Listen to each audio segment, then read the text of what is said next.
Dr. M.N. Chelabasappa, Director SIT Tumkur, Dr. Kumar Sholapur, Director PGDMS and RC, Sri Nivedan Nimpe, Founder Ereka Tea, CEO and CEO Mystic Aromatics Shimoga, distinguished dignitaries, organizers of today's inaugural program, faculty, and my dear managers of tomorrow. Good morning to all of you. In the course of one's life and career, there are a few moments when one feels blessed. This moment, as I stand before you all in the Peerless Institute set up by the Eternal Sphere, this is one such moment for me. Thank you to the organizers for giving me this blessing. Dear future managers of India, you are about to launch your management careers, and in a few months you will have the euphoria that you will clear your management curriculum and course and you would have arrived once your placements are done. Yes, it is true that the completion of the MBA program and the taking up of your responsibilities in the working world is an important milestone in your life. It is also equally true that your journey, my friends, would have only just begun. And it is about some experiences of this managerial journey that I will speak to you today. In the last 2 years and in the remaining months, you have studied the fundamentals of management. Your able faculty has taught you microeconomics, macroeconomics, business law, IT applications, statistics. You will emerge from these portals with your degree ready to take on the business world by storm.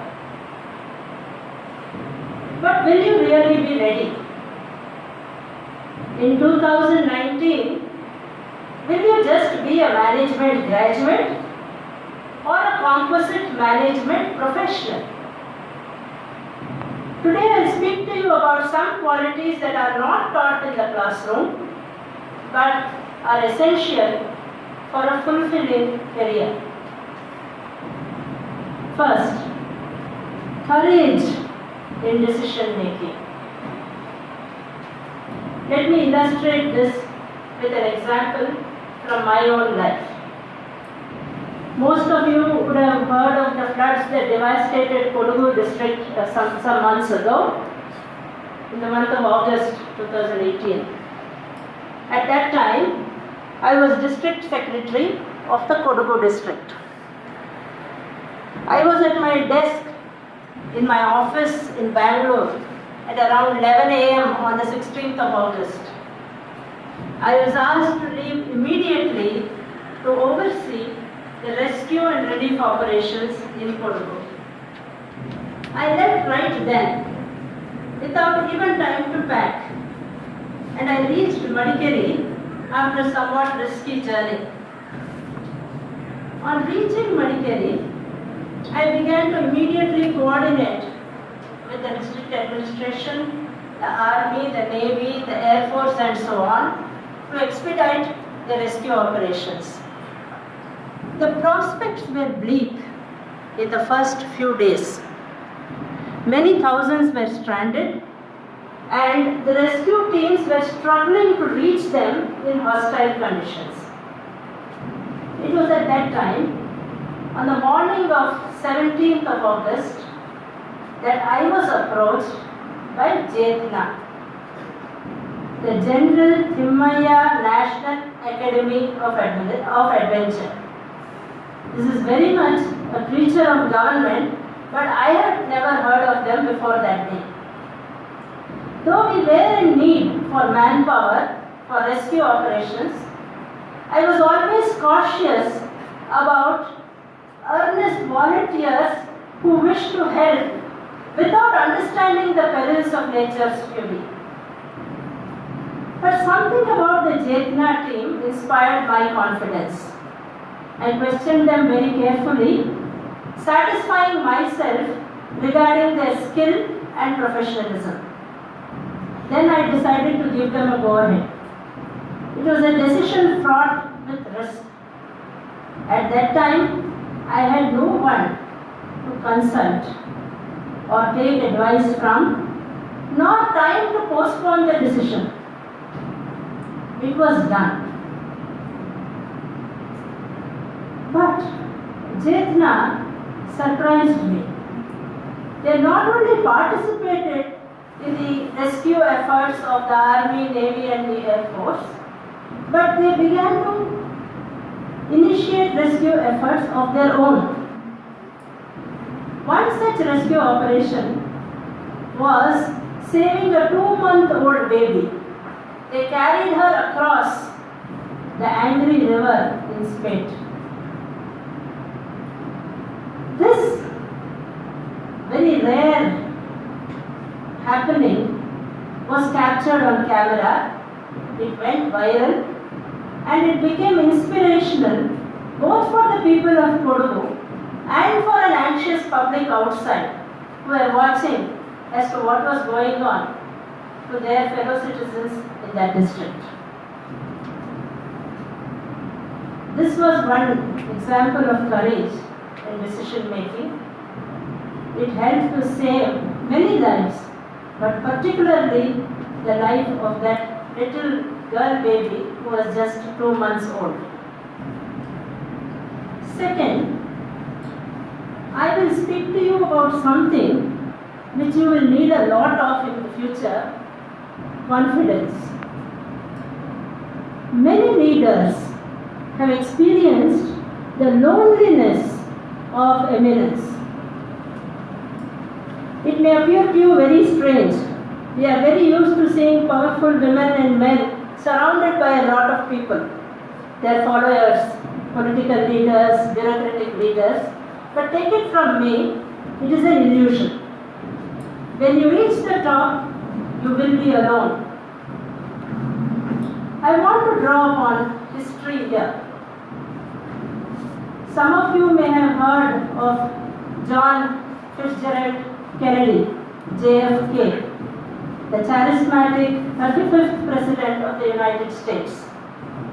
He liked to keep a small verse, a poem, in his wallet at all times, and he quoted it in the press when the Cuban Missile Crisis struck USA. Cuban Missile Crisis, for those who are not familiar with American history, was a time when America and Russia, the USSR, the old USSR, came very, very close to war. And JFK is credited for having both retained the dignity of the USA and averted the war. And this little poem which he kept in his wallet at all times said, it drew an example of the bullfighting, the Spanish bullfighting. Some of you may have seen this. Bullfight critics ranked in rows, crowd the enormous plaza full. But only one is there who knows, and he is the man who fights the bull. Our own Gandhiji, his favorite verse was Ekla Chalo. So what the point which I want to underscore for you is that when you are a leader, you are alone, and you have to rely on your own sense of self and your own self-confidence. Third, compassion. We are standing in an institution which is so blessed because it is created by a seer who had dedicated his life to humanity. As you become working professionals, you will be distracted by ambition, by office politics, frustration. There are so many things which will nudge you to cross that Lakshman Rekha of personal integrity. You will rationalize that you are only playing the game like everyone else. But don't. There is no prize that the world can offer that is worth compromising your humanity. And believe me, there is no greater joy than making another human being happy. In 2013, I was the managing director of Kaveri Handicrafts. Some of you have seen Kaveri Handicrafts, MG Road, Village Road intersection. At that time, as MD, I toured Bidar district and visited an NGO which produced sandalwood products. Normally, when I visit a unit, I am received well, but this reception which I got there was heartfelt and truly warm. Hesitantly, the owner, the promoter of that unit, asked me if I knew who he was. I did not. He began to explain. Way back in 1996, about 17-18 years before I had visited that unit, I was a young director in the Rural Development Department in the government of Karnataka. At that time, we used to release what is called seed money or seed capital to NGOs. That was a time when there were many NGOs. We used to release seed capital for those who wish to go into social entrepreneurship programs. So one such file to release about 10,000 of seed money had reached my file, and he was the applicant and he had travelled from Bidar to come and request me to clear his case. But I was very quick with files. I did not know that he was travelling to meet me. In a normal course, I cleared the file and I sent it back to my office. When he reached my office, I had already left for the day. But he met my PA and my PA told him, "Why do you want to stay? Madam has already cleared your file, you take your order and you go back." So he had collected his order, sanctioning him that money, and he went back. And he had waited 17 to 18 years to see me.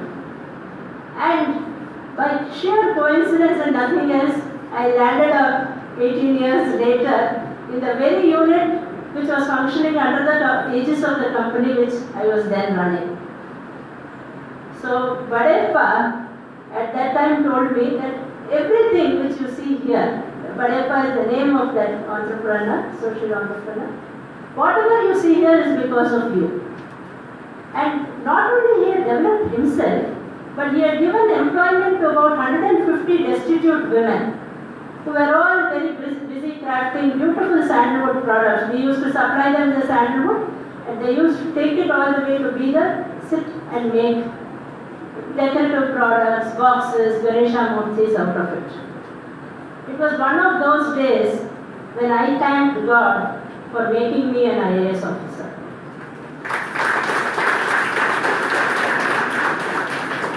So, dear aspiring managers and leaders of tomorrow, prepare yourself academically, but also prepare yourself for leadership with courage, confidence and compassion. Good luck and God bless you.